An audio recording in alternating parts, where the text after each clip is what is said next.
Shabbat Shalom. Happy Sabbath.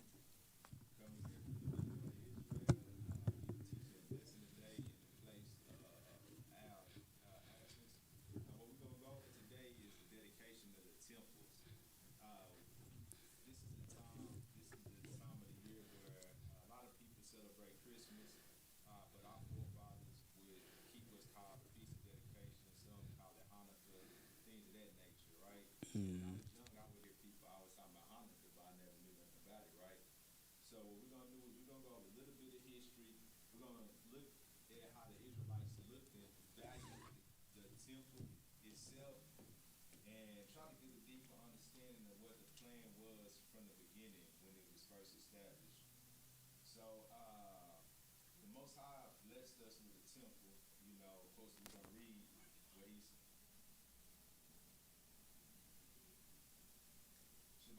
Family,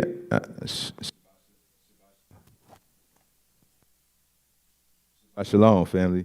I'm sorry, family. I'm gonna repeat what I was just saying. Today we're gonna go over the dedication of the temples. We're gonna go over a little history about the feast of dedication and the dedicating of the temple. Then we're gonna rewind it back a little bit and go into the days of the tabernacle. Then we're gonna fast forward to go to Hamashiach's Yeshua's time, and we're gonna put them all together to get an understanding about how the Israelites looked at and valued the temple, some of them at least, you know. So we're going to start this off with a little bit of history in the Greek period, when our forefathers was in captivity under the Greeks, and we'll get an understanding of some history that happened, the things that they had to go through and endure, and we're going to see how they handled these things, you know. But just to get a little history about what they went through. And then I'll fill y'all in on the others once we get there. So we're going to start this off in First Maccabees, chapter 1. And again, we reading this to get an understanding of history and see how our people valued the temple. And when you get there, brother, start at verse 1.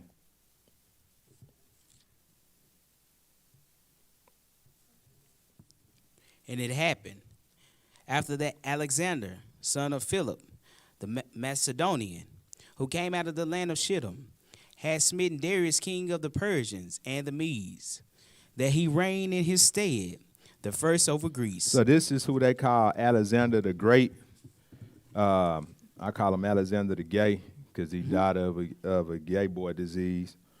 He went that way, but he not great in my eyes. But Alexander is the first to rule over Greece. Go ahead. And made many wars, and won many strongholds, and slew the kings of the earth. So he killing all the kings of the earth. And went through to the ends of the earth, and took spoils of many nations, insomuch that the earth was quiet before him. Whereupon he was exalted, and his heart was lifted up. So he killing and destroying everybody that go against him. So now he's starting to get prideful. Keep going. And he gathered a mighty strong host, and ruled over countries and nations and kings, who became tributaries unto him.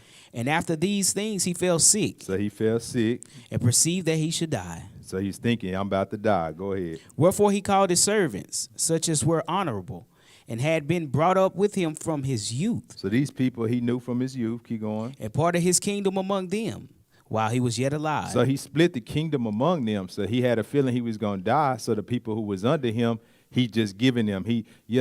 Tom, you can have this over here. And Billy, you get this over here. Harry, you get that, right? So he giving them allotments of places to rule, right? Because he figuring that he going to die.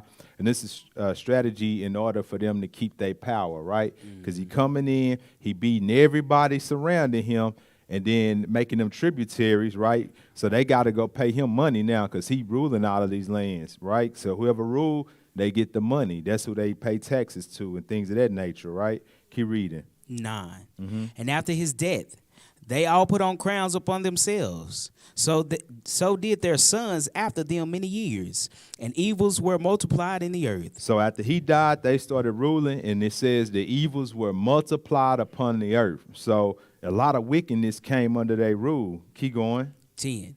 And there came out them a wicked root, Antiochus, surnamed Epiphanes, son of Antiochus the king, who had been in hostage at Rome, and he reigned in the 137th year of the kingdom of the Greeks. In those days went there out of Israel wicked men, who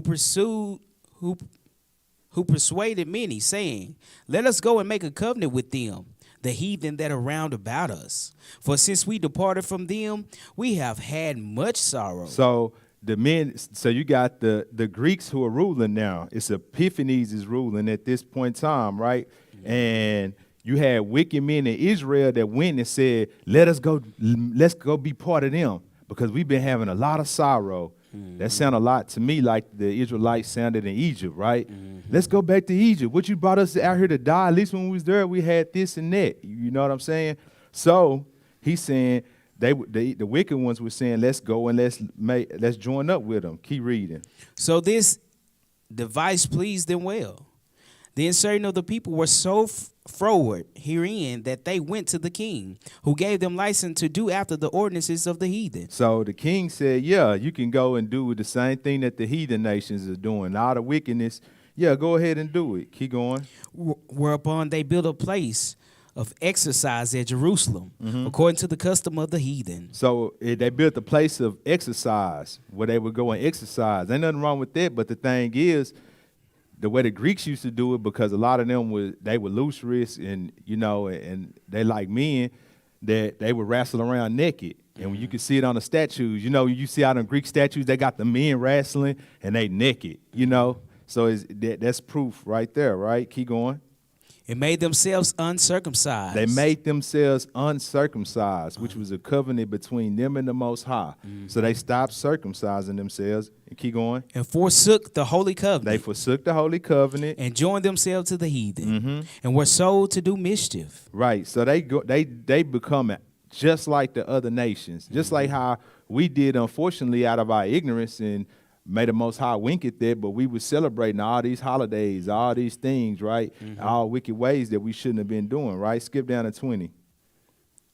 And after that, Antiochus had smitten Egypt. He returned again to the 143rd year and went up against Israel and Jerusalem with a great multitude. So he going around beating everybody, and he got to the point where he even beat Egypt. So now he going against Israel and Jerusalem with a big squad. Because every time he went and beat this land and this land and this land, them people got to join on to his army. Right. You see what I'm saying? So now their armies is getting bigger and bigger and bigger and bigger, right? So he going against Israel and Jerusalem. Go ahead. And entered proudly into the sanctuary. So he went into the sanctuary, right? Keep going. And took away the golden altar. Man. And the candlestick of light, and all the vessels thereof. These were things that were used to run the temple, which we considered holy, or the Hebrew word kodesh, which means set apart, right? Come on. They went in and they just took all of this, and they said proudly, because see, they arrogant, because they able to beat everybody, so they head up in the air, right? He went and took the holy vessels, 22. And the table of the showbread, and the pouring vessels, and the vials, and the censer of gold, and the veil, and the crown, and the golden ornaments that were before the temple, all which he pulled off. So he pulled off all these things, and he took all these things from the temple, right? Skip down to 37. Hit that. Thus they shed innocent blood on every side of the sanctuary, and defiled it. Keep going. And so much that So they shed blood, innocent blood, on every side of the sanctuary, things that we thought was holy, right? So I want y'all to think about you being there at the time and you seeing it. Right. Our forefathers, the Greeks coming in, they killing our people on every side of the temple, the sanctuary. They taking everything out that we consider to be set apart, right? That was only supposed to be dealt with by the priests, right? Keep going. And so much that the inhabitants of Jerusalem fled because of So them. some of our people, they ran. Keep going. Whereupon the city was made an habitation of strangers. So since our people fled, it was nothing but strangers there, people from the other nations. Keep going. It became strange to those that were born in her, and her own children left her. So we looking at it like, man, hold on, this was our place, and now all these people came in, and it's mostly them now because people ran away, right? Keep going. 39. Her sanctuary was laid waste like a wilderness. Her feasts were turned into mourning. Her Sabbaths into reproach.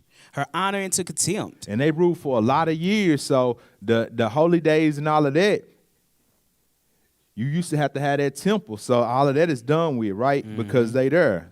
Keep going. Skip down to 41. 41. Moreover, King Antiochus wrote to his whole kingdom that all should be one people. So everybody should be one people, right? That's the same thing of what we seeing happening now, where the new world order is being ushered in, and everything is one. Even with social media making everything more and more one. Now they created what's called a metaverse, and everything is going to be folded into one. Everything connected, just like the Tower of Babel. Keep going. And everyone should leave his laws. So they saying everybody should leave his laws, the laws of the Most High. Keep going. So all the heathen agreed according to the commandment of the king. Yeah, many also of the Israelites consented to his religion. So even some of our brothers, our forefathers, was like, yo, come on, yeah, we going to deal with your religion, right? Keep going. And sacrifice unto idols. And profane the Sabbath. Yeah, profane the Sabbath, right? Keep going. For the king had sent letters by messengers unto Jerusalem and the cities of Judah, that they should follow the strange laws of the land. So he's suggesting y'all follow our laws, right? Instead of yours. Keep going. And forbid burnt offerings and sacrifice and drink offerings in the temple, and that they should profane the Sabbaths and festivals and festival days, and pollute the sanctuary and holy people. Skip down to 54. 54.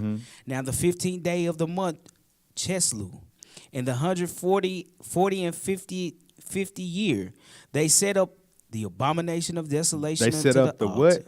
Abomination of desolation. Abomination of desolation. We heard that before, right?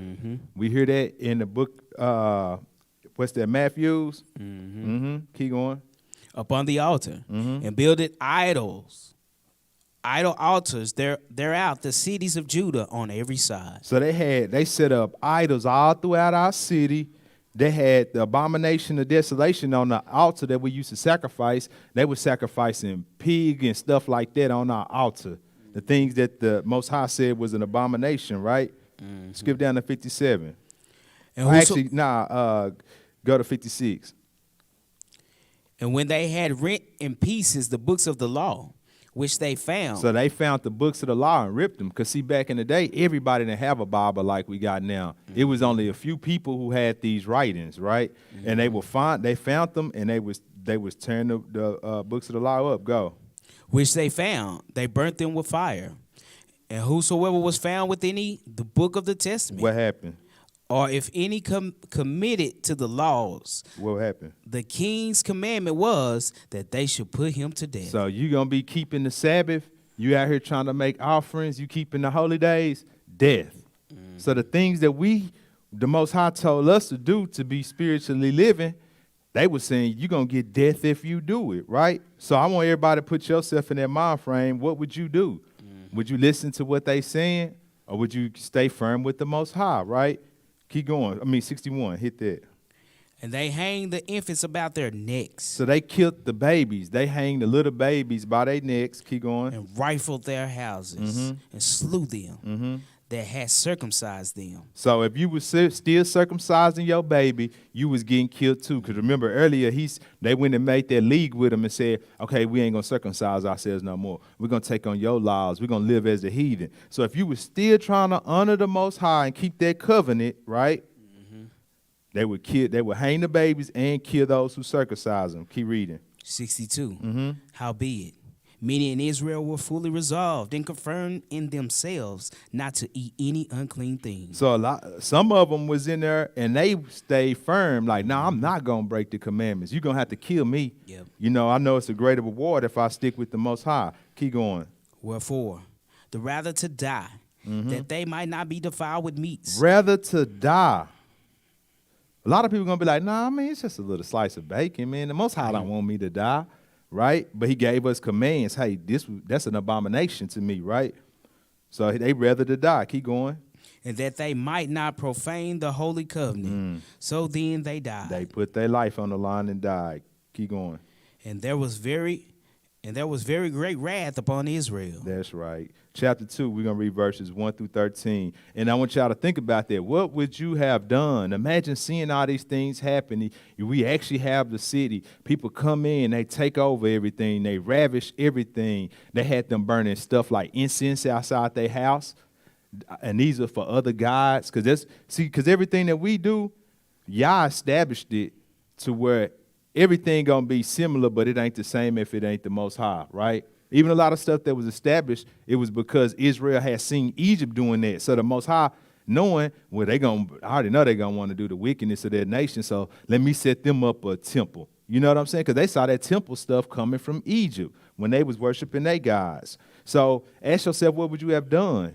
What did you do when COVID came? When the churches shut down and said, we're not going to keep church no more? What you do? Is you still dealing with that? Because these people was willing to lay their life down on the line for the Most High. But a lot of people shut their churches down. And this is just to say we watered down now compared to where our forefathers was. No, you're going to kill me. I'm not doing none of that, right? Go ahead, verse 1. In those days arose Mattathias, the son of John. Now, Mattathias, this is the man that you would see in comic books and on these movies. This was a true soldier. Keep going. The son of Simeon, a priest of the son of Joarib from Jerusalem, and dwelt in Modin. And he had 5 sons. Jonan, called Cadius, Simon called Thysi, Judas, who was called Maccabees, Eleazar called Avarin. Ain't you glad your mama and didn't think of no Greek names? Man. Keep going. And Jonathan, whose surname was Aphas. And when he saw the blasphemies that were committed in Judah and Jerusalem, What'd he say? He said, woe is me! Wherefore was I born to see this misery of my people? He like, why I gotta be born in this time period to see all this stuff happening? Keep going. And of the holy city, and to dwell there, when it was delivered into the hand of the enemy, and the sanctuary into the hand of strangers. Dang, keep going. Her temple is become as man without glory. So this is what he said. The temple is become as man without glory, a man without his glory. That's how this is how they felt about the temple, right? Yeah. Why do I gotta live during this time to see all this happening? Keep going. Her glorious vessels are carried away into captivity. Her infants are slain in the streets. Her young men with the sword of the enemy. What nation had not had a part in her kingdom, and gotten of her spoils? He said, what nation ain't got a piece of our spoils, this and that? Everybody, because remember, he went around, the Greeks went around to taking over everybody, so they got to be part of the army. So everybody get to come in and get a piece of this, a piece of that. Everybody eating up, just like a pack of birds when they see that little a biscuit on the ground or something. Right. They all going in and attacking, right? Keep going. 11. All her ornaments are taken away. Of a free woman she has become a bond slave. And behold, our sanctuary, even our beauty and our glory, is laid waste. And the Gentiles have profaned it. To what end thereof shall we live any longer? He's like, what's the point in even living any longer, right? So this just to show you how they felt about the temple, right? And then some about the Most High's word, because they would not budge. They were not willing to do anything wicked as the nations wanted them to do, right? But now, so many times, our people quick to go to that. You can't even take them out of it. Say, sis, you know, Christmas ain't really about that. But I just do it for my kids. It's always an excuse, you know? Right. It's always an excuse. And then some, you can get through to them, and they'll know it's wicked, and every year, this is my last year, though. Next year, this is my last year. And it just be the same thing, right? So now what we're going to do is we're going to go back to Exodus. And I wanted to read, if y'all do have the Apocrypha, read 1 Maccabees chapter 1 through chapter 4 and give you a better detail of all the stuff our people had to go through, how the Mattathias went through, and he started killing the Greeks. So he started killing the Greeks, the people who were sent by the king to come do this and to him. They started taking them out, killing them, right? And they fled the city, but they would always get the Greeks as they was coming into the city, pick them off, right? Because they got tired of it, so they stood up, you know? And I ain't just trying to promote violence, but Our people watered down. That's why our brothers and sisters get killed left and right, and nothing ever happened. You know, you ain't gonna get no justice. Moses went and killed that Egyptian who was beating on his. But we don't stand up for ourselves. We've been taught the doctrine that make us water down and soft. So we just stand by and be, peace, peace, peace. You know, even Peter had a sword walking with the Messiah. You know, he cutting ears off. He was like Mike Tyson before Mike Tyson. Yeah. So we're gonna go to Exodus chapter 25, because the Most High gave Moses specific instructions when it came time to build this tabernacles, because first we had the tabernacles while we was in the wilderness, and this is the first place. I ain't gonna say it's the first place, but this is the first so-called building that he put together for him to dwell in, you know. So, because he always been around and dwell with us. Now go ahead and we're gonna read verses 1 through 2, and then skip down and hit 8 and 9. Go ahead. And the Lord spake unto Moses, saying, Speak unto the children of Israel, that they bring me an offering. Of every man that giveth it willingly, with his heart ye shall take he my said, offering. Let every man bring him an offering. Yes, Key sir. point, he said, people want to give willingly, Yes, right? sir. An offering and willingly. Keep that, put that in your notes. 8 and 9, hit that. And let them make me a sanctuary, Let them make him a sanctuary, that I may dwell so among that he them, can dwell among them. Keep going. according to all that I show thee, after the pattern of the tabernacle, and the pattern of all the instruments thereof, even so shall ye make it. So the way I tell you to do this thing, that's the way you go in, and that's the way you go build it, right? He gave him specific orders. Do it this way, do it that way. And that's the orders to Moses to go build that tabernacle exactly how he said, right? Let's go to Numbers 7 and 1.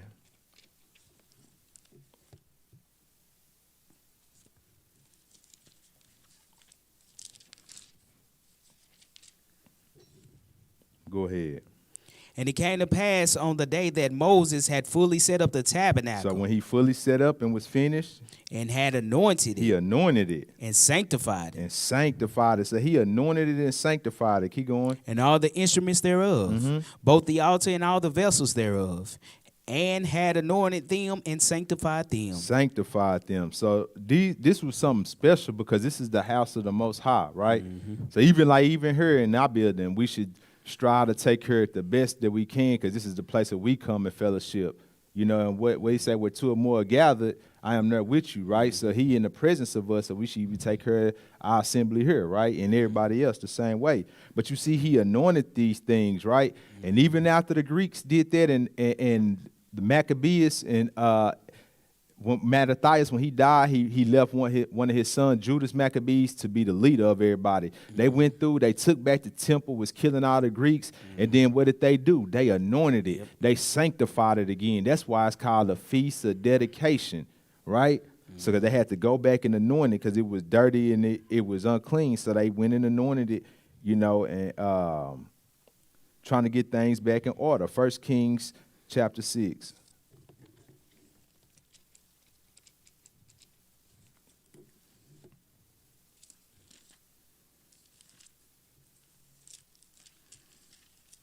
Now what we're doing is we're going to Solomon's temple, because David wanted to build the house for the Most High, but he had blood on his hands, so he couldn't. So Yah told him, yeah, I'm gonna do it through the hands of your son, right? So now we're going to get into Solomon's temple, right?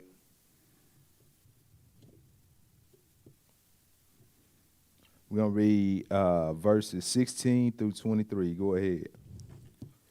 And he built 20 cubits on the side of the house, both the floor and the walls with boards of cedar.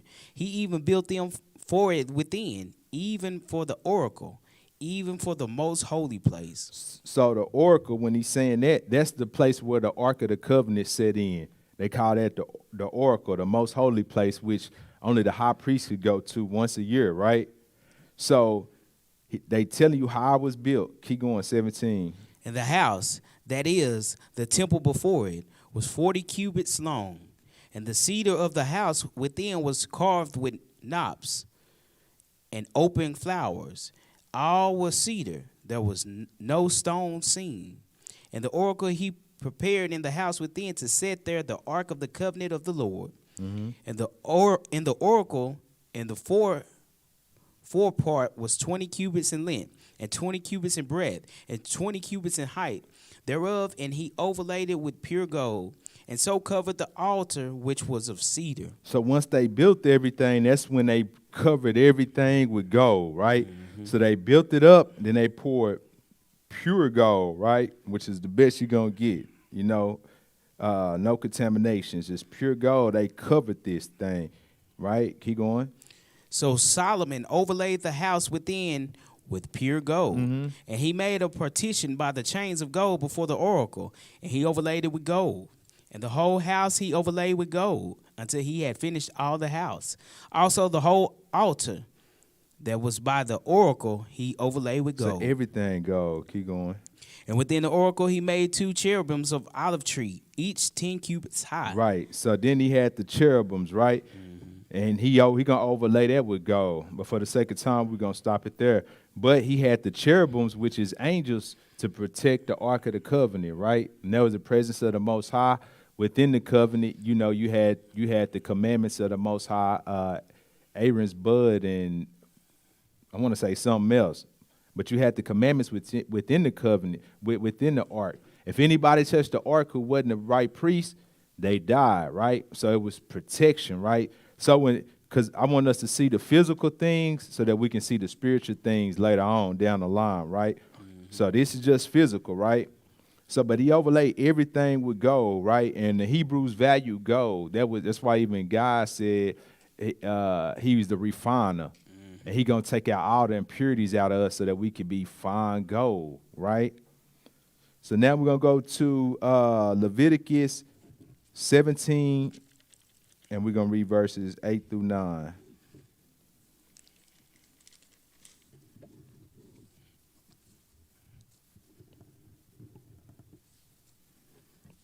Because, see, we want to have the history of the Feast of Dedication, how it came about, and see how the Greeks came in and they had to fight them off, you know. But we don't want it to place hate in our heart either. You see what I'm saying? Because we got to try each spirit by the spirit. You see what I'm saying? So we ain't going to be up in here hating no whole nation of people because of what they forefathers did, right? Right. And that's what sometimes happen in this walk. Brothers find out who they are when they get to the dedication. Is you can feel the death spirit energy coming through the screen. You know, it's look at this that. Yeah, you let it give you motivation, but you still moving righteousness, right? So we're gonna read verses 8 through 9. Go ahead. And thou shalt say unto them, whatsoever man there be of the house of Israel, or of the strangers which sojourn among you. So whoever be of the house of Israel, which is our forefathers, or of the strangers, which would be an alien, another nation, keep going, which sojourn among you, that offereth the burnt offering or sacrifice, and bringeth it not unto the door of the tabernacle of the congregation, to offer it unto the Lord, even that man shall be cut off from among his people. So we're reading that to see what the order was. The Most High, we had people who came out of Egypt with us. You see what I'm saying? So multitude. You and that stranger, no matter who it is, you don't kill nothing and sacrifice it to the Most High. You bring it to the door of the tabernacle and give it to the priest directly yourself, right? So everybody have access, not just Israel. Because we see that they say that clearly, and you can't just say, oh, yeah, that's when our people, let's talk about future prophecy, when our people is going to be scattered into our lands. No, it says that whatsoever man there be of the house of Israel or of the strangers. You see what I'm saying? Yep. So anybody who needed to make a sacrifice, they went and they brought it to the priest to the door of the tabernacle, right? Let's go to now 1 Kings 8. And we're going to read 33 through 43.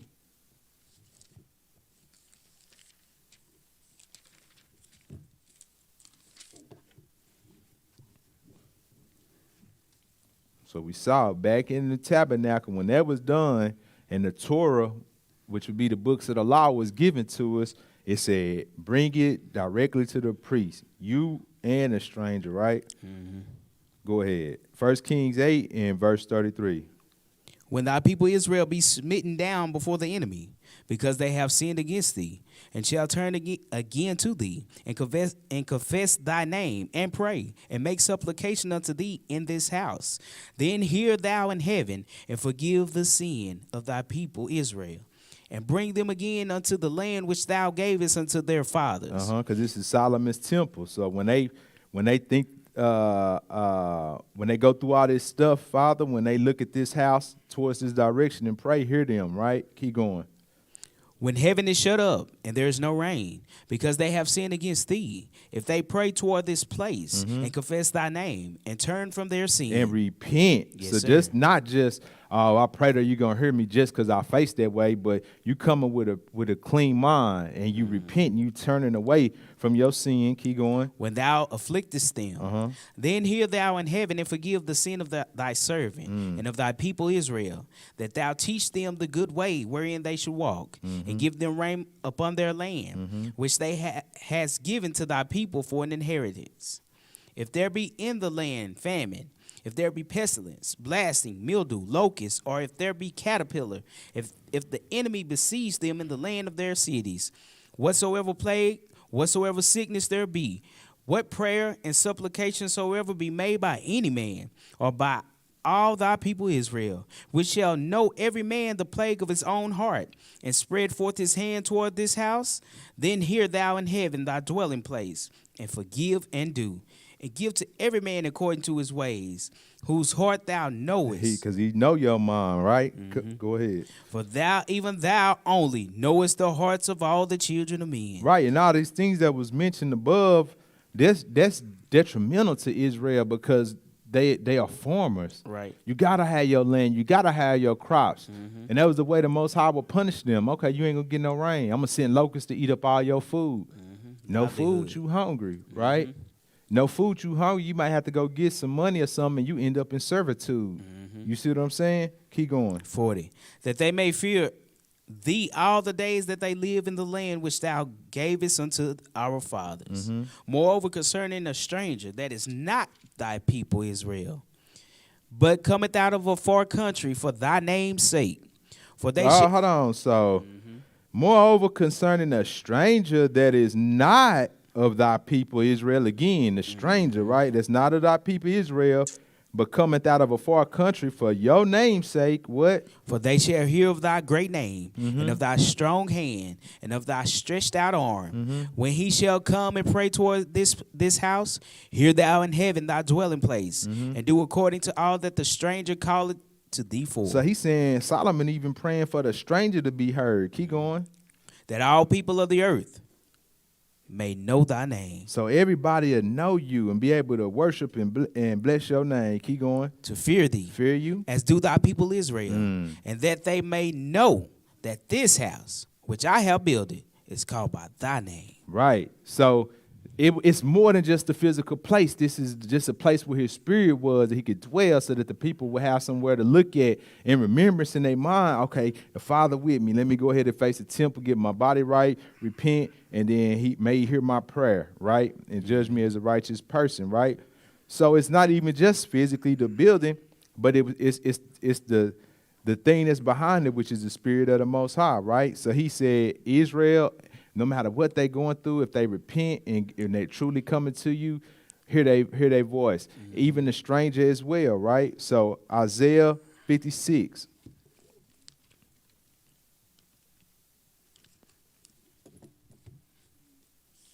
Because eventually, some of them, it was about the physical portion. The temple became their idol. They weren't thinking about it in the right manner, in a righteous manner. They didn't have the understanding. It was lacking. We're gonna read Isaiah 56, and we're gonna read verses 6 through 8.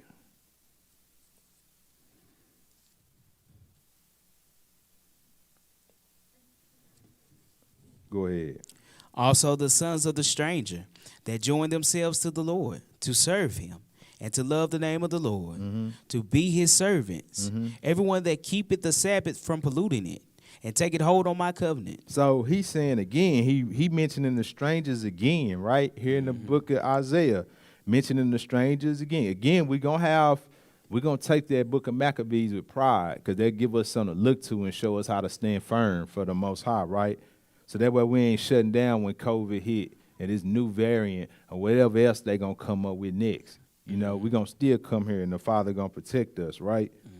But he said, even the stranger that join themselves to who? To Yah. That's what it's about, is the Father. Correct. It ain't just about Israel, right? We were supposed to be the key to the door, and then whoever wanted to enter, we were supposed to let them enter, right? But we use that key as a power tool against the people. So instead of bringing the people in, we're going to get into it. Our forefathers was keeping them out. No, we better than you, because we serve a true mighty God, and you don't get no parts of this. Correct. Right? Because they had hate for other nations, just like our brothers today you see on them corners. You know, they hate them. They hate, but your job is to turn people, convert people, right? Correct. Another soul gain, you know? And keep reading. 7. Even then will I bring to my holy mountain. Even the strangers he going to bring to his holy mountain, because they keeping the ways of the Most High, the Sabbath and the covenant and all of that. You know? Keep going. And make them joyful in my house of prayer. Their burnt offerings and their sacrifice shall be accepted upon mine altar. They shall be accepted. Keep going. So, remember we read earlier, the stranger even got to bring their offering to the door of the tabernacle. Keep going. For mine house shall be called an house of prayer. For who? For all people. Just for Israel. For all people. Just for Judah. For all people. For all people. Keep going. The Lord God, which gathered the outcasts of Israel, said, Yet will I gather others to him. So he gathered Israel, but he's going to gather others to him. Keep going. Besides those that are gathered unto him. So he bringing in anybody who want to serve him right. Because it's going to be some foreign people from foreign nations who going to serve better than our people will, right? One mama might be an Israelite and sitting up here on social media twerking with her daughter, showing their butts off, right? Then you might have a person from another nation at the same time sitting down at the table with that book busted open. Let's go here, let's go there, teaching them the ways of the Most High. Yep. See, we got the best thing smoking, the best thing going. We just don't want to take it. We got the winning lottery ticket, and the world done fooled our minds to think that this ain't it. The world is what's it. Why am I going to go to church on a Friday or a Saturday, man, when that's the most popping time of the week? Right. I'm finna go to this car wash and do nothing. Sit up here and risk my life getting shot because these other brothers over here beefing. Because Right. the people who, I ain't going to say need to get shot, but the people who in the beef, they don't get shot. It be the innocent people. Also now, since she didn't want to follow the commandments, now she up here at this car wash. Now the baby done got shot. Because you sitting up here with these fools, right? So we're going to go to Psalm 66 and read 17 through 20.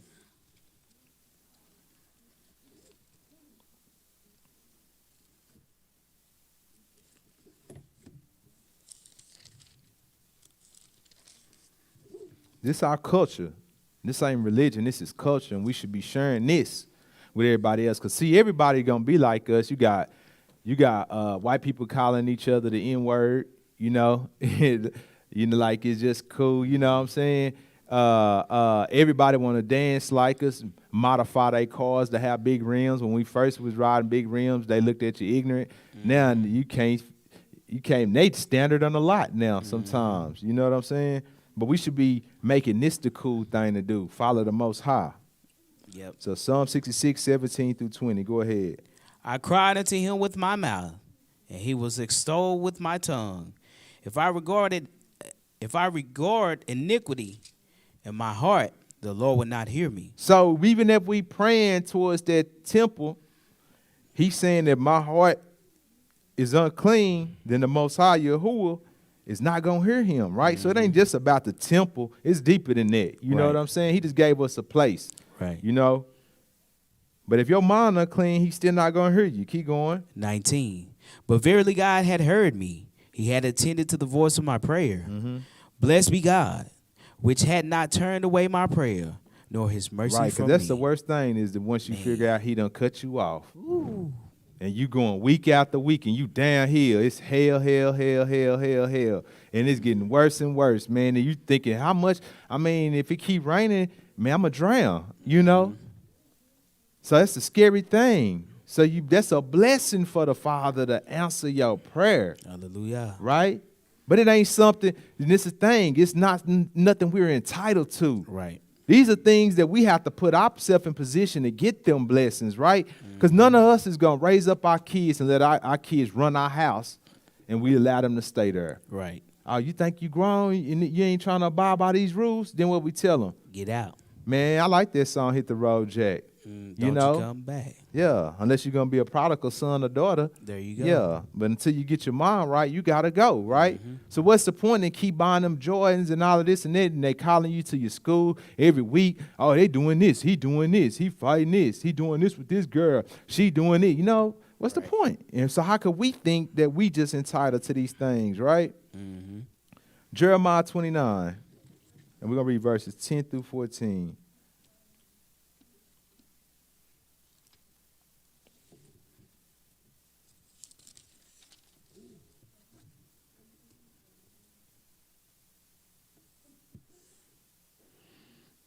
When you get there, go ahead and go. For thus saith the Lord, that after 70 years be accomplished at Babylon, I will visit you and perform my good word toward you, and causing you to return to this place. For I know the thoughts that I think toward you, saith the Lord, thoughts of peace and not of evil, to give you an expected end. Then shall ye call upon me, and ye shall go and pray unto me, and I will hearken unto you. And ye shall seek me and find me, when ye shall search for me with all your heart. Search for him with what? All your heart. Man, we gotta do this. You know what I'm saying? We can't be inconsistent, man. That's lukewarm, right? Nobody want to stay in the house with people who lukewarm. This way this day, and then this way the next. You be confused. That'll drive you mad. You'll be crazy. That's how you in the white jacket hugging yourself. Yeah.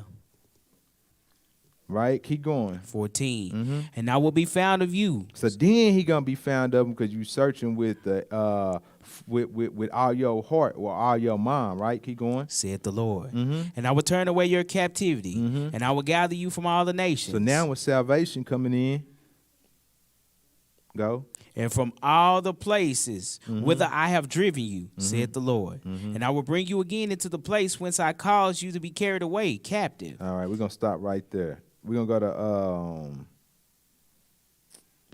let's see, 1 John 5 and 15. So the temple is special, but that ain't all we got. We got something greater. We got something greater. Sit down. 1 John 5, Sit down. and we're gonna hit that one verse 15. Go ahead. And if we know that he hear us, whatsoever we ask, we know that we have the petition that we desire of him. Right. So when he hear us, he gonna answer the call, right? Because he got to tell you, I don't hear the prayers of those sinners, right? So we keep seeing over and over different witnesses saying he gonna hear us, right? 1 Peter 3 and 12. And this is to also show that they valued that temple because they knew the presence of the Most High was there, right? So it's a disgrace when somebody come in, dirty it, sacrifice swine and things of that nature because it's supposed to be set apart. 1 Peter 3 and 12. Go ahead and hit that. For the eyes of the Lord are over the righteous, and his ears are open unto their prayers. So his ears are open unto the righteous, right? Keep going. But the face of the Lord is against them that do evil. But he against those that do evil, right? So even when you read through that Maccabees, when you're in the Apocrypha and you keep reading, since we didn't read it, you'll see because they didn't make league with the people who didn't make league with other nations. They kept the covenant of Yah, the circumcision, was willing to die and all of that. They eventually overpowered. So they prayed to the Most High, and he heard their prayer, and they was able to get their temple back, right? Now we're going to go to John 9 and 31.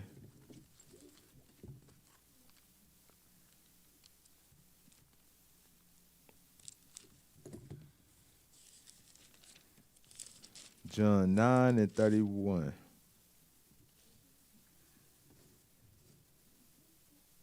Okay, go ahead.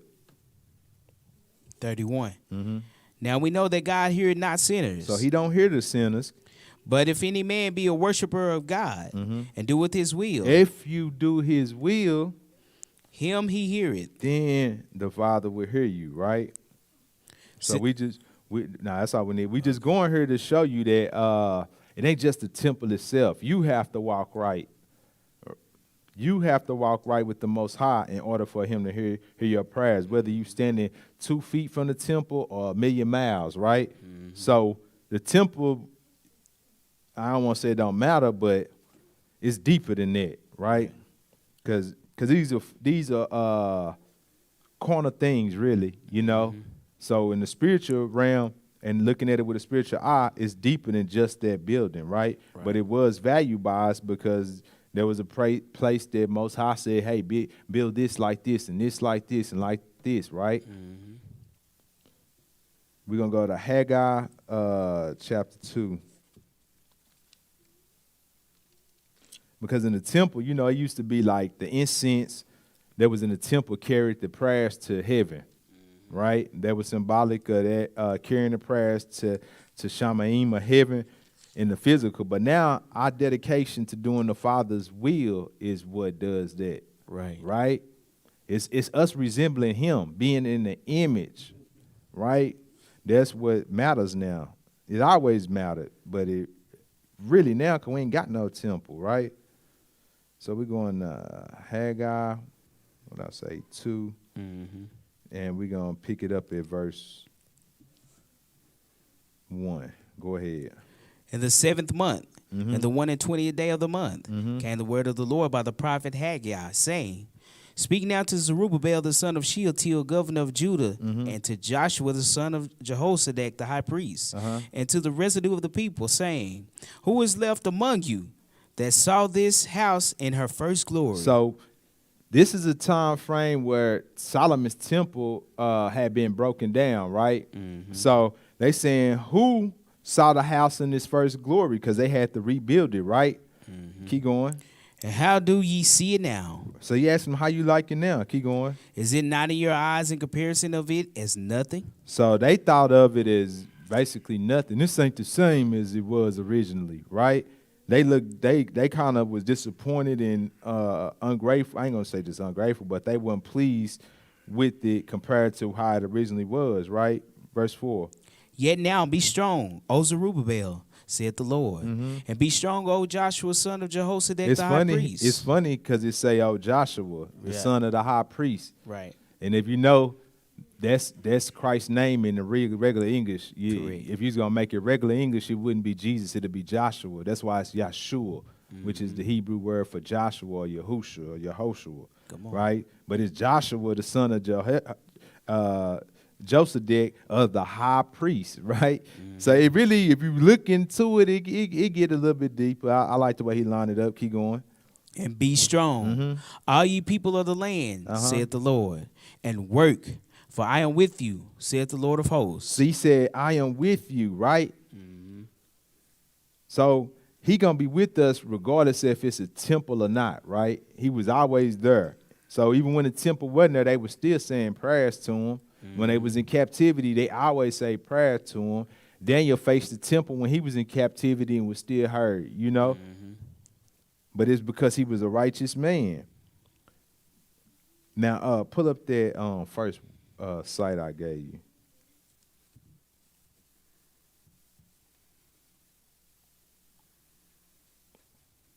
We're going to a website. It's called The Realm of History.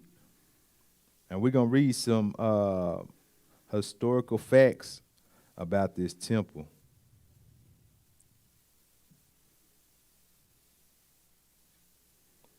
And you're going to go to the second paragraph, right under where it say, when was the second temple founded? Yeah, and start reading right there. So we're going to read some history over the temple just to get some more information. Keep going. When was the second temple founded? While our popular notions hark back to the second temple of King Herod. So everybody think that the second temple was under Herod, you know, but it was actually the temple. Keep going. We're going to read it. Circa first century BC, biblical accounts talks about the founding of the second temple in the 6th century itself. More than 70 years after the unceremonious destruction of the first temple, right, or Solomon's temple. So it was the destruction of Solomon's temple, right? So it had to be rebuilt. Keep going. By the ancient Neo-Babylonian army in 586 BC. According to such accounts, the second founding was spearheaded by the Jewish exiles who were allowed to return to their homeland following the magnanimous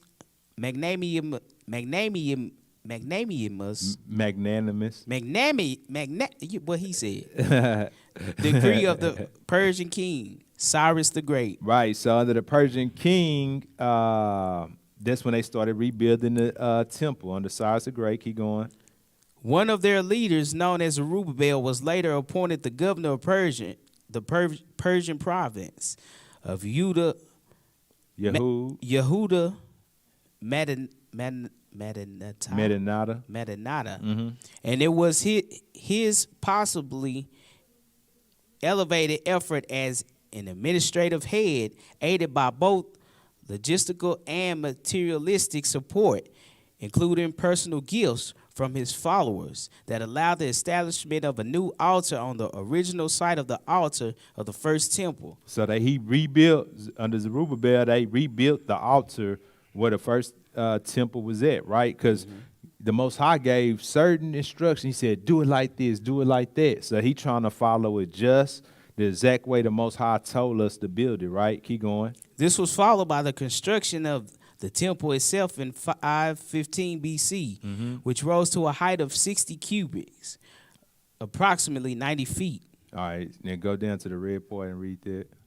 While there is no complete description of the temple built by Zerubbabel, considerable detail can be gleaned from various sources. It had 2 courtyards.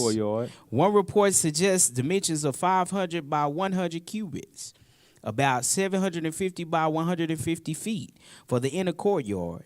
There was at least 4 gates in the wall of the outer courtyard, and at least one of them faced the street. There were at least 2 gates to the inner courtyard. Various chambers surrounded the temple in both courtyards. Most of these were in the outer courtyard and were used for the storage of tithes, equipment, and vessels. Certain high officials apparently merited private chambers within the temple precincts. Keep going. Continuation of the legacy. Go down right under that picture. Interesting. Okay. Interestingly enough, while the rededication was successfully made with the usual pomp and ceremony, the second temple still lacked a few holy objects. So they tried to rededicate it after it was tore down, right? But it was still missing some key things that were supposed to be in the temple. Keep going. Including the enigmatic Ark of the Covenant and the sacred fire. So we was missing that sacred fire and the Ark of the Covenant. Keep going. And furthermore, the second temple also went through its own cycle of foreign interventions. So now it's saying that it's going through its own cycle of foreign interventions, which means they putting foreign stuff in there that the Most High didn't have when he told Solomon to build that temple, right? Keep going. One of these major episodes involved the fledgling Seleucid Empire in 167 AD, when Antiochus IV Epiphanes. Remember, we just read about him in the book of Maccabees. That's what we opened up with. So now we seeing this is real history. This stuff that we read in the Apocrypha is lining right up with history. Keep going. Not only sacked and looted the temple, but also ordered an altar to Zeus. So remember when Epiphanes was taking over, he was making them to pick up their religion and all of that. And he made an altar to Zeus, right? To be The erected, abomination of desolation. right? Keep going. To be erected within the sacred precinct of the Temple Mount. The Seleucid monarch then went on to outlaw the observance of Sabbath. So they went and they made us stop. After they polluted it, they made us stop keeping the Sabbath. Keep going. And forbade the possession of Jewish scriptures. And then we read that they took the book of the law and tore them all up and burned them. Keep going. Thus essentially regulating Judaism to a fringe social space. Right. Keep going. Such harsh measures in turn instigated the successful Maccabean revolt that ultimately allowed the Jewish Hasmonean dynasty to take semi-autonomous control of Judea and Jerusalem.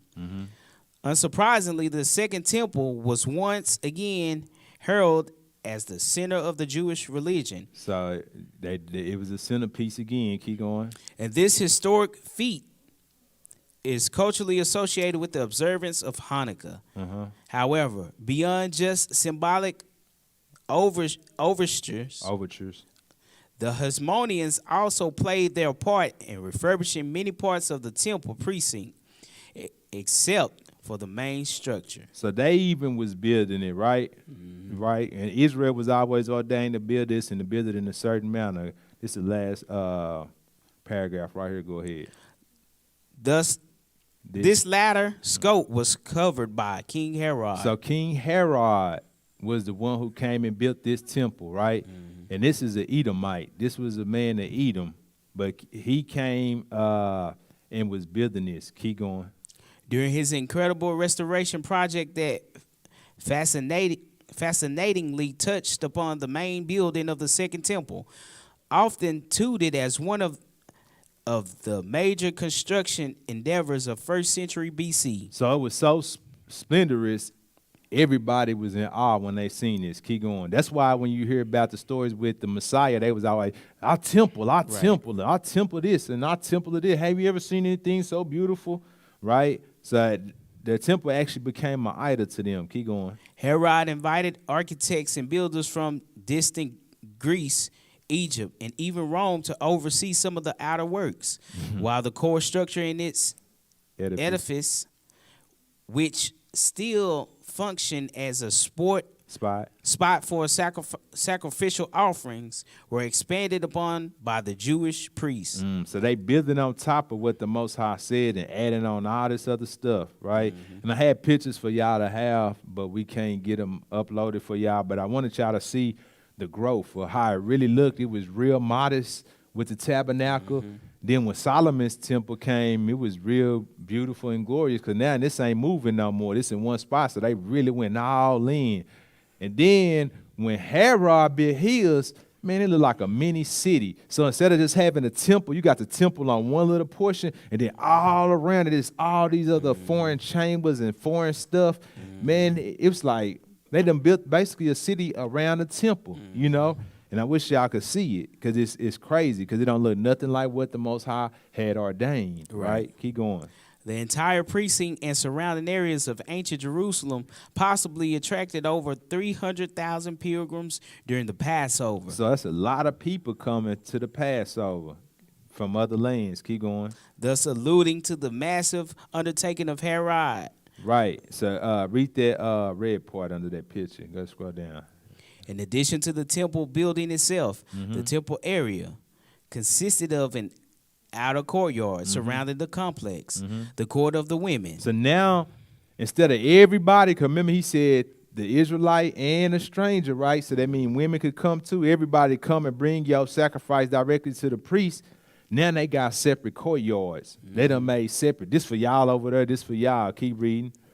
Which both men and women could enter. Right, so you had the courtyard of the women. Keep going. And the courtyard that enclosed the altar for burnt offerings. Only male Israelites were permitted in the court of Israel. So only male Israelites is allowed here. Keep going. A small strip extending along the width of the inner courtyard beyond the court of Israel. Only priests were permitted to enter.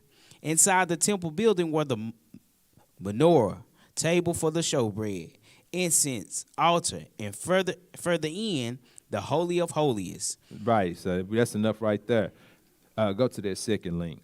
So we seeing that the Most High had it set up where anybody could access and make their offering. But now they done changed some things up, and they got separate courtyards for the women. And then they got a courtyard where only Israelite men can go to, right?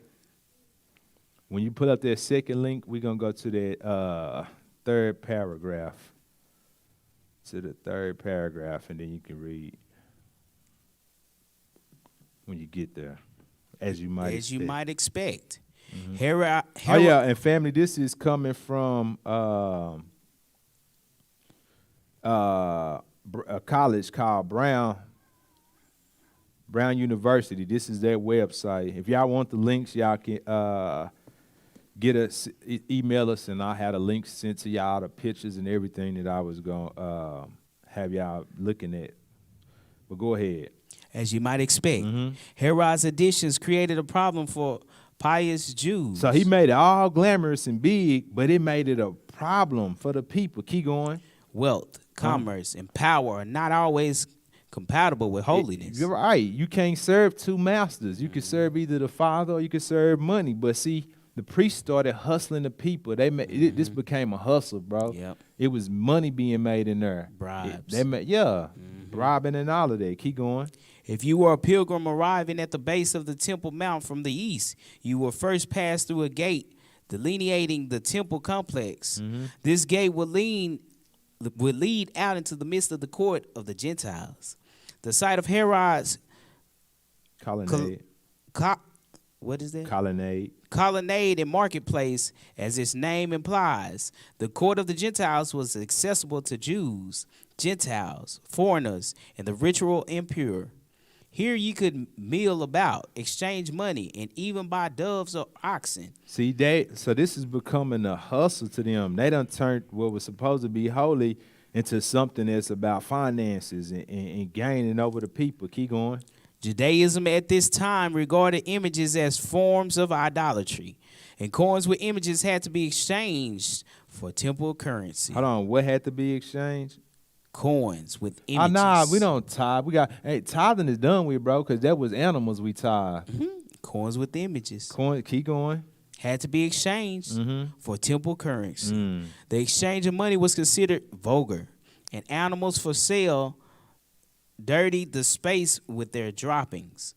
Clearly, this secular and ritually impure space was incompatible with the function of the temple as the Jews' holiest place of worship. Right, because you got animal poop everywhere, right? And the Most High wouldn't even let man poop. He would tell you, hey, man, y'all go dig a hole and put that in there, right? Keep going. To satisfy both the interests of the temple's worshipers and those who profited from the temple's secular functions. Profited from the temple's secular functions. Keep going. Herod's builders erected strict physical boundaries separating the holy inner sanctum of the temple from the bustling market.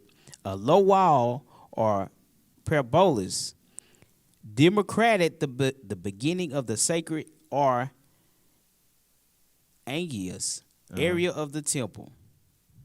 The sacred area included all of the temple's older section built by King Solomon in the 10th century BC. So he going in and just doing everything. And this man ain't even Israel. This is an Edomite. Keep going. A series of keep out of signs. They had a series of keep out signs. Keep going. And both Greek and Latin were posted along this wall at regular intervals to warn away those who were non-Jews and thus unfit to enter the sacred space. Right. So even when you read in other accounts, even if you was Israel, but from another, from like what the Ephesians was at and Colossae with the Colossians and all of that, they would still keep you out too because you wasn't actually born in the land, right? Keep going. Two of these keep out signs have survived to this present day. So they found the actual signs that was up, two of them, right? Keep going. The most complete of the two, discovered on the Temple Mount in 1871, reads, "No alien may enter within the balustrade around the sanctuary and the enclosure." So they separating it to where, you can't come here. But that ain't what the Most High said. He said even the stranger. All people. Yeah, all people. Keep going. Whoever is caught, on himself shall he put blame for the death which will ensue. So basically, blame yourself because we about to kill you. Keep reading. The fact that the signs were written in Greek and Latin but not Hebrew, They wasn't written in Hebrew. Why? the local vernacular or Aramaic, the regional language, reflected the fact that the signs implicitly target foreigners and not people from the immediate vicinity, even those who were non-Jewish. The language of the signs also suggests that they were put up by rulers representing the Roman Empire In the and Hellenic. influence instead of by the temple priests. See, so basically they done lost their power because they put Herod, the Romans put Herod in power to do everything, right? Go ahead. If you were to continue beyond the low wall with the keep out signs, you would enter a small forecourt, Into sin. a staircase of 14 steps leading up to the beautiful gate, which was set into a high wall. Passing through the beautiful gate, you would arrive at a large forecourt called the Court of the Women. Thus, this court was accessible to all ritually pure Jews, both man and female. But women could go no further into the temple's holier spaces. Here, you could deposit a tithe using special coins which lacked an engraved image. So even the women could only get so far now. So now we even starting to set a hierarchy that wasn't supposed to be in place, right?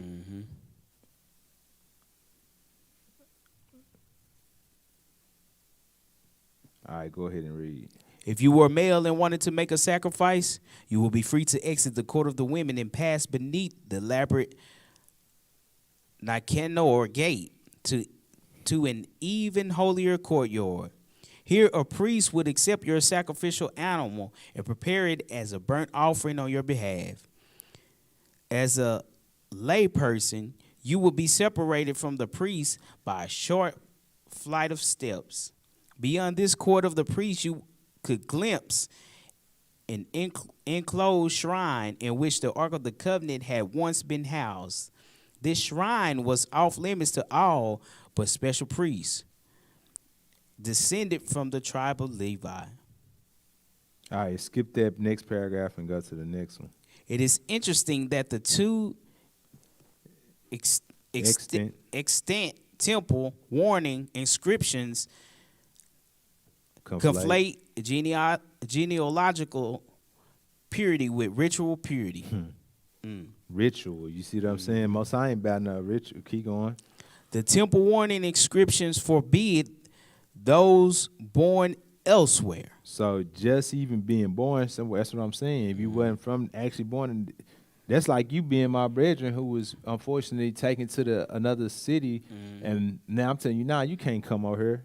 Why do I have any more right than you do? Right. See what I'm saying? Keep going. From entering the holy area of the temple.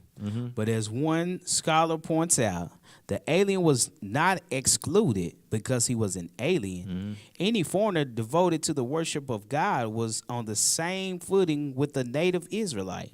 Instead, the inscription most likely referred to those who did not observe the Jewish faith and were ritually impure. So they saying the ones who didn't just follow the Most High, right?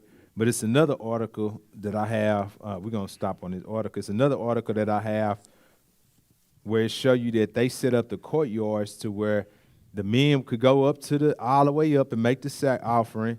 The women was behind them; they only could go so far, and then behind them was anybody else, so they couldn't even go nowhere close to get a offering the way that the Bible told them to do, right? So the temple was turned into a hustle, right? And that's why the Messiah was running them out of there when we read in the scriptures, right? So we seeing history is lining up with the Bible, right? Let's go to Acts 10, and we're going to read verses 25 through 28. We almost done. And I'm not pulling the L. Acts 10 and 25 through 28. Go ahead when you get there, brother. And as Peter was coming in, Cornelius met him and fell down at his feet and worshipped him. But Peter took him up, So saying, Cornelius fell down to his feet and worshipped him. Keep reading. But Peter took him up, saying, Stand up. I myself also am a man. I'm only a man like you. Keep going. And as he talked with him, he went in and found many that were come together. And he said unto them, Ye know how that it is an unlawful thing for a man that is a Jew to keep company, or come unto one of another nation. But God had showed me that I should not call any man common or unclean. So we already see here Cornelius was bowing down to him like, man, you know you ain't supposed to be around us. They made it a law, but it really wasn't a law of the Most High. Because even Yeshua said that they had, you make the law of the Most High to none effect, you know, because they established their own traditions and customs, right? But we see how Cornelius was doing. Man, thank you for coming. He's so grateful for him coming, and he bowed down to him. But Peter got to let him know, I'm just a man like you, you know, and that's why the Father is giving me that vision, man, call no man common or uncommon, right? Because that veil of separation is being brought down, right? So they set it up to where it was hard to follow the Most High, complete the things that he told them to do. When the Most High set it up and made it all simple, only a man Israelite could take the sacrifice of the priest. The woman could no longer do it, right? And then behind them was the strangers, right? So they setting up a whole hierarchy. Everything is under the rule of the Edomite Herod, right? So we see that they leaving the customs of the Father, right?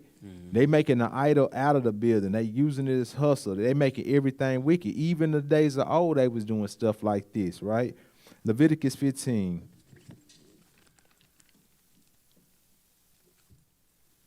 Leviticus 15, we're going to read verses 19 and then 28 and 29.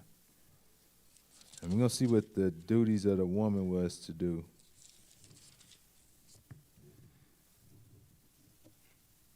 Go ahead, brother. 19. And if a woman have an issue, So if the woman has an issue, and her issue in her flesh be blood, she shall be put apart 7 days. And whosoever toucheth her shall be unclean unto the even. now go down to 28. But if she be cleansed of her issue, then she shall number to herself 7 days. And after that she shall be clean. Now she clean. And on the 8th day she shall take unto her 2 turtles of 2 young pigeons, And do what? and bring them unto the priest Where? to the door of the tabernacle of the congregation. To where? To the door of the tabernacle of the So congregation. you reading it right? Mm-hmm. So this is how the Father set it up. So even the woman was supposed to come and be able to do that. But now they established, no, the women, hold on, you only can go this far, right? They got them not being able to do what the Father is supposed to tell them to do, right? Let's go to Acts 21. And we're going to read verses 27 through 28.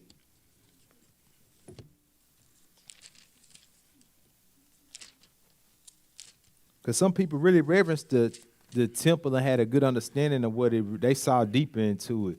But then some made it an idol. Some used it for power, you know. Go ahead. 27. Yeah, we're going to read verses 27 through 28.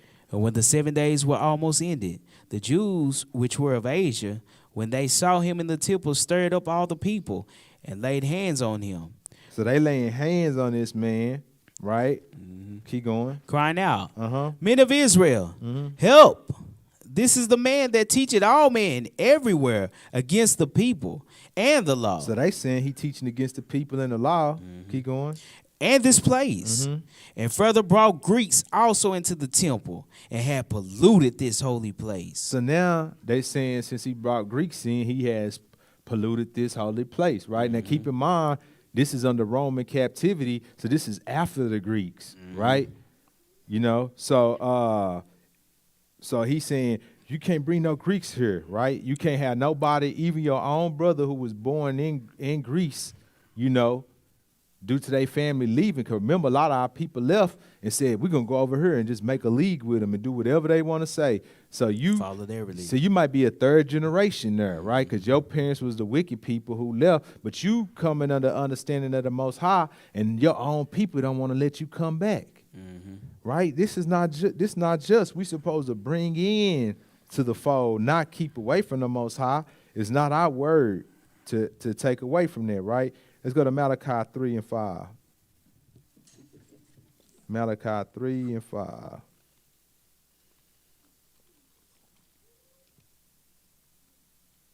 Malachi chapter 3 and verse 5. Go ahead.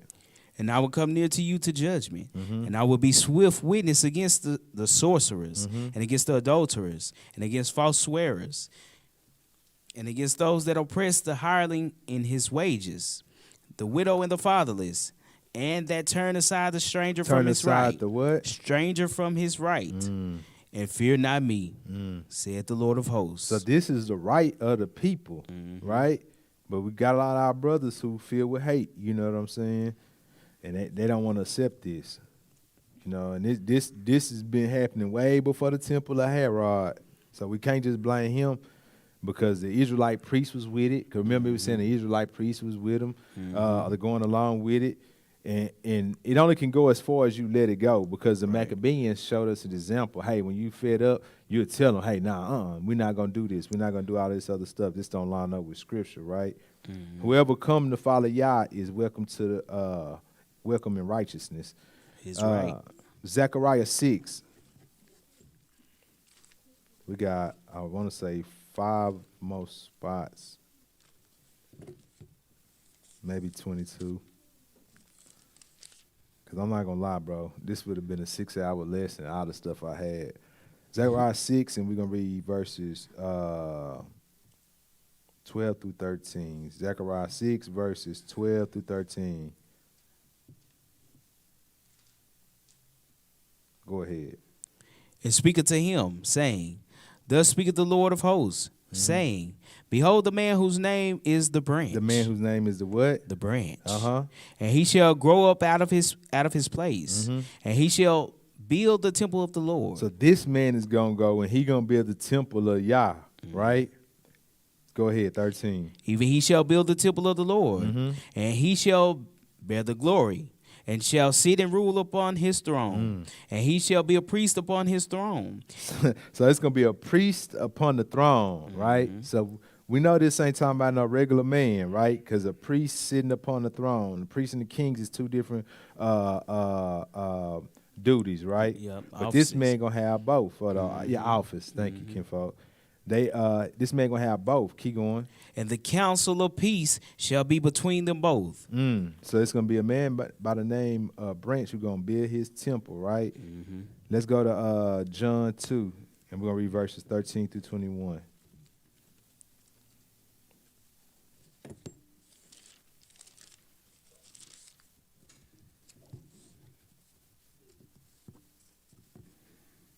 And when you get there, we can go ahead.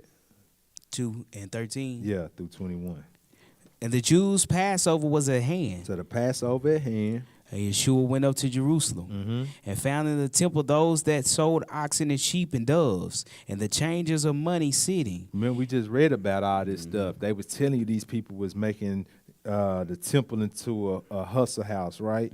Keep going. And when he had made a scourge of small cords, he drove them all out of the temple, and the sheep and the oxen, and poured out the changers' money. And remember we were saying they was changing the coins that had like graven images for other coins, right? So we seeing what's going on. Keep going. And overthrew the tables. And he said unto them that sold doves, Take these things hence, make not my father's house and house merchandise. Right?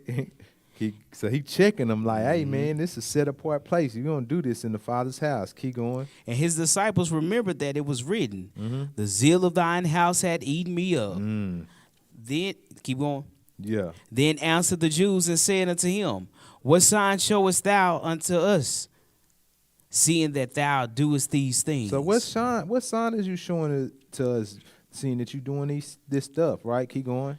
Yeshua answered and said unto them, Destroy this temple, and in 3 days I will raise it up. So I'll destroy this temple and I'll raise it up in 3 days. Keep going. Then said the Jews, 46 years was this temple in building. Bro, it took 46 years to build this temple. You mean to tell me in 3 days you finna build this? Come on now. And wilt thou rear it up in 3 days? But he spake of the temple of his body. But he was speaking about the temple of his body. So Right. now we're getting somewhere now. This is where it get good, because we seeing that this temple is changing, right? So this would be, I would say, you had the tabernacle first, then you had the temple of Solomon that was built according to what the Most High said. Then Herod added on to it, but this would be the second temple right here, the true second temple behind Solomon, right? Because this is going to be the temple of the body, right? This is the branch that we were speaking about in Zechariah. Let's go to Matthew 24, read verses 1 through 2. Matthew 24, 1 through 2. When you get there, you can go ahead. And Yeshua went out and departed from the temple. And his disciples came to him to show him the building of the temple. So they want to show him the buildings of the temple, show him all around how glorious it is, right? In their opinion. Keep going. And Yeshua said unto What did he them, say? see ye not all these things? Verily I say to you, there shall not be left here one stone upon another that shall not be thrown down. Right. So he's saying, man, hey, y'all on this, but it's going to be thrown down. Now, we went through all this, y'all. Imagine being there, how them people felt when Yeshua said that.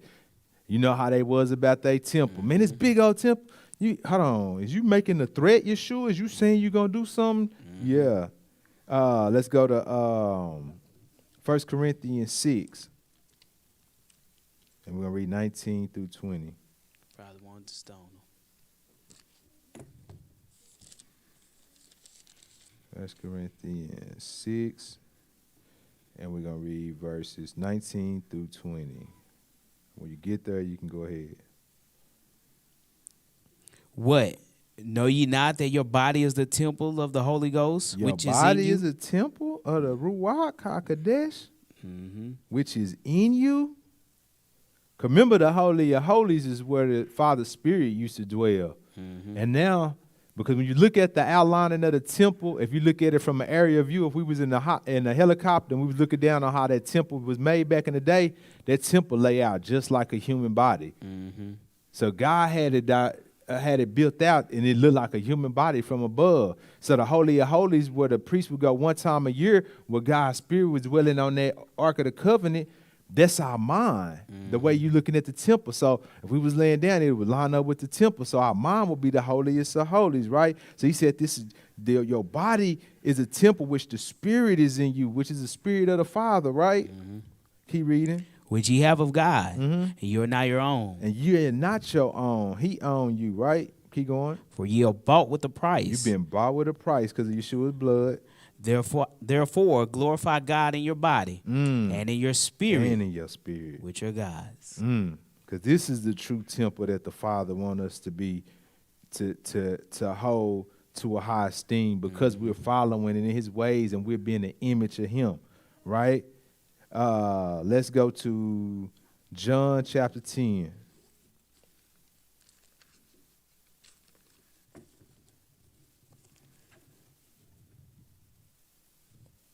And we're going here, and we're going to read 22 through 23, just to show you, because we started off in the book of Maccabees, which is where the Feast of Dedication originated after the Greeks came and profaned it. Judas Maccabees and his brothers had to come, fight off the Greeks, take back the temple, then they cleansed it and they dedicated it. Just like when we read when Moses, he came and anointed it, they had to anoint it. Solomon anointed the temple. It's always a dedication. Even when it would get tore down and they go into captivity, when they come back to rebuild it, they always dedicated, made a dedication and anointed the temple, right? So 22 to 23, we're going to see if it was still going on in the time of Yeshua. Go ahead. And it was at Jerusalem, the feast of the dedication, and it was winter. Right, because remember, I said earlier, it's around the same time as Christmas, right? Right? So Even in Yeshua time, you had a feast of dedication. Read 23. And Yeshua walked in the temple in Solomon's porch. So he was even participating, right? Let's go here to 2 Corinthians 6.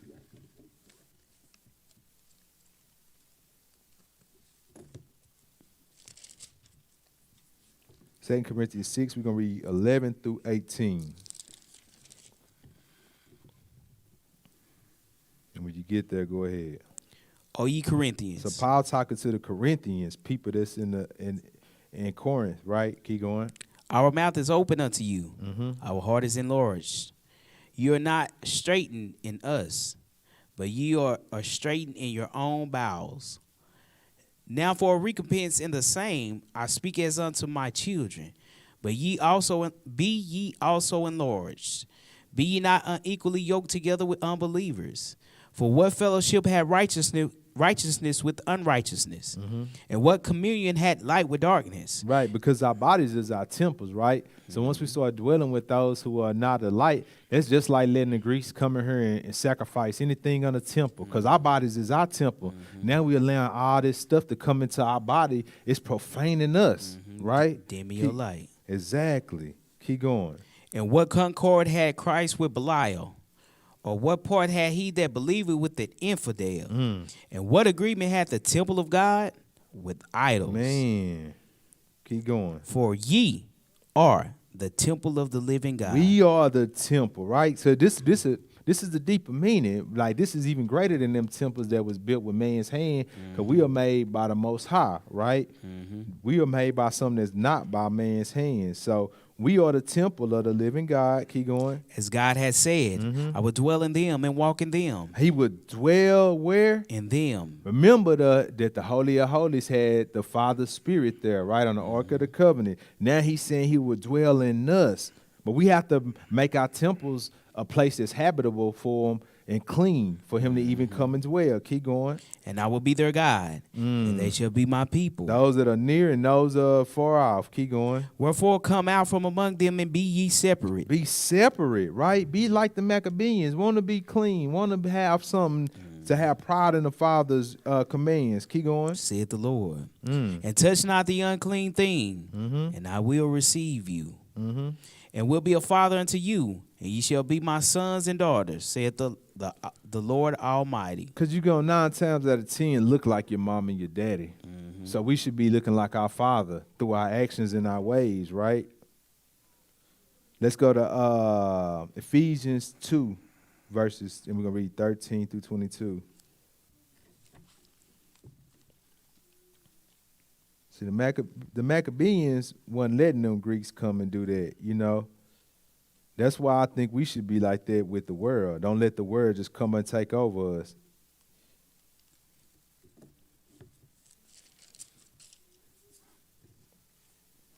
Ephesians 2, and the verses we're going to read is 13 through 22.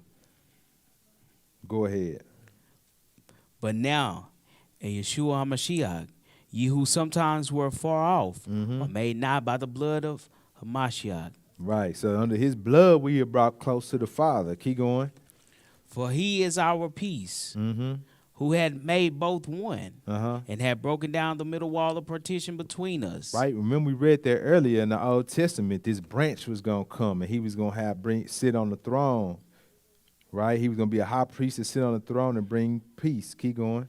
Having abolished in his flesh the enmity, even the law of commandments contained in ordinances, for to make in himself of twain one new man, so making peace. Right. And that he might reconcile both unto God in one body by the cross, having slain the enmity thereby, and came and preached peace to you which were afar off, to them that were nigh. For through him we both have access by one Spirit unto the Father. Right. So now he made it better because now we have direct access to the Father, right? Keep going. Now therefore ye are no more strangers and foreigners, but fellow citizens with the saints and of the household of God, and are built upon the foundation of the apostles and prophets, Yeshua HaMashiach himself being the chief cornerstone. So we built on this foundation, right? We are the new temples, right? And we built on that foundation. So we supposed to follow in the ways of these people who was an example unto us. And Yeshua HaMashiach being the cornerstone which everything is built around. The cornerstone is the first block you lay down. That everything is going to be built around that, right? So the apostles did their thing. The prophets did as well.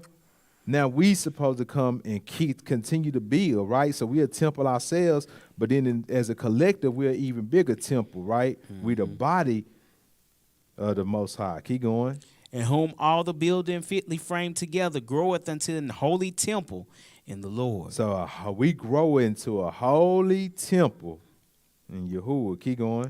In whom ye also are builded together for an habitation of God through the Spirit. Right. So we supposed to present ourselves as a living sacrifice and be clean so that he can dwell within us, right? We almost done. We got 3 more places. Galatians 5:16 through 23.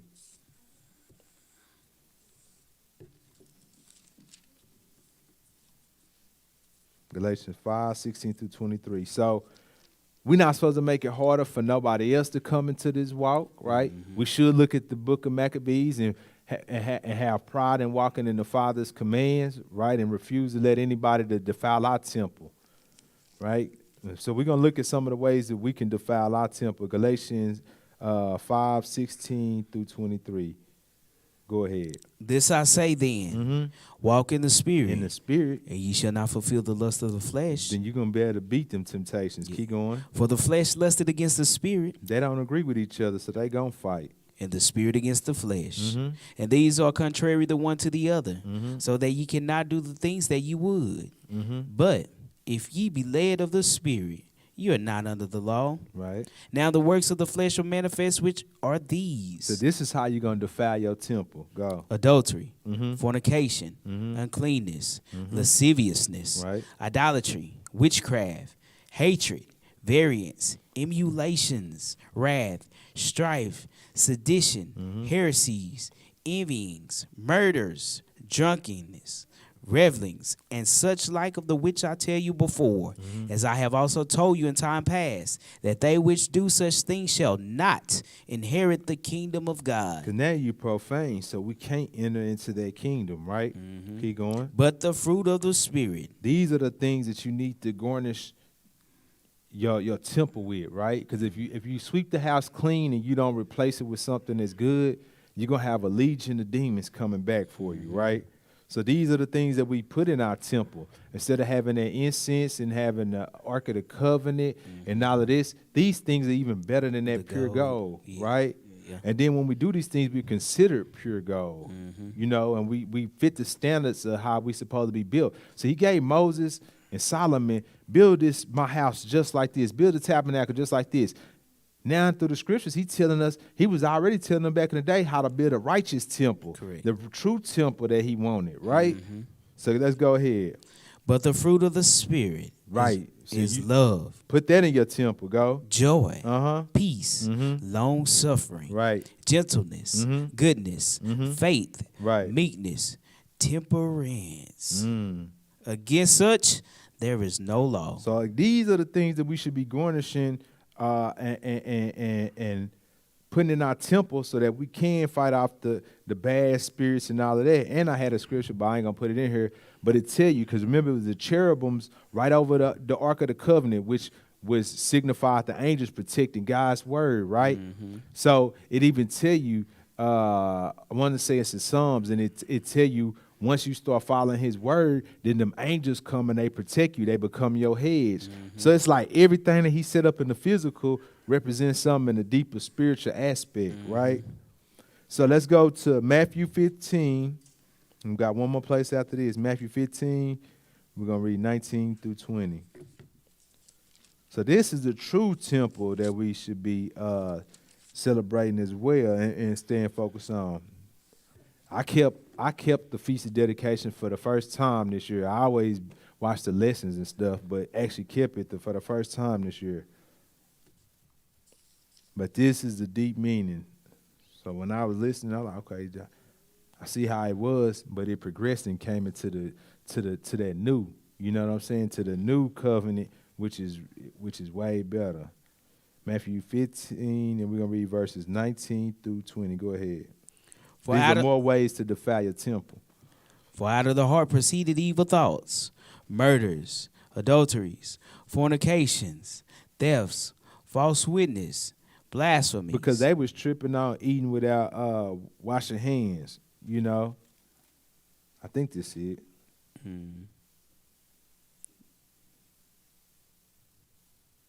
We keep reading. These are the things which defile a man, but to eat with unwashed hands defile it not a man. So eating with that, see, because this is another thing. Because remember they made it to where the women couldn't bring up their offering, all of that. Now they was like, no, nobody unless you was born here, you know. And then now they saying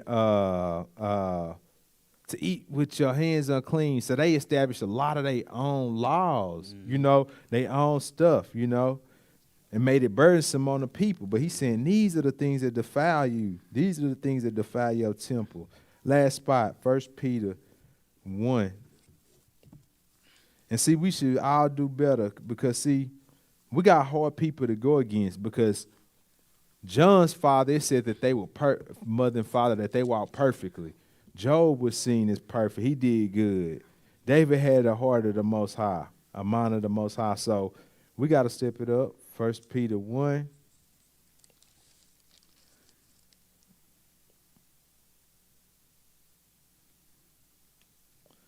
And we're going to read verses 15 through 17. Go ahead. Because this is what the word was for the people, right? Because we all say, well, we all fall short, but we all got to do better, right? We learn from our mistakes, you know. What's how it go where it say, to know to do better and you don't, is sin. Go ahead and read. 1 Peter 1 and 15.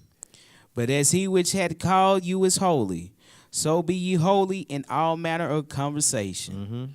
Because it is written, be ye holy, for I am holy. He said that, be you holy, because I'm holy. So he gave us a command. He's telling us to be holy. Keep going. And if ye call on the Father, who without respect of person judgeth according to every man's work, pass the time of your sojourning here in fear. Okay, so focusing on that verse is what we just want to look at, is that he without respect of persons, and he going to judge every man according to their doings, according to their works, right? So he said, be holy, for I'm holy. So we supposed to present ourselves as a living sacrifice. So we the temple, and our lifestyle becomes the offering and the sacrifice. You see what I'm saying? We get rid of all the old ways and the ways of the word that we had learned, and we pick up and we follow behind the Father. Because we only got two fathers that we can serve in the spiritual realm. It's either Hashatan or the Most High Yahuwah, right? So we have to become an acceptable sacrifice.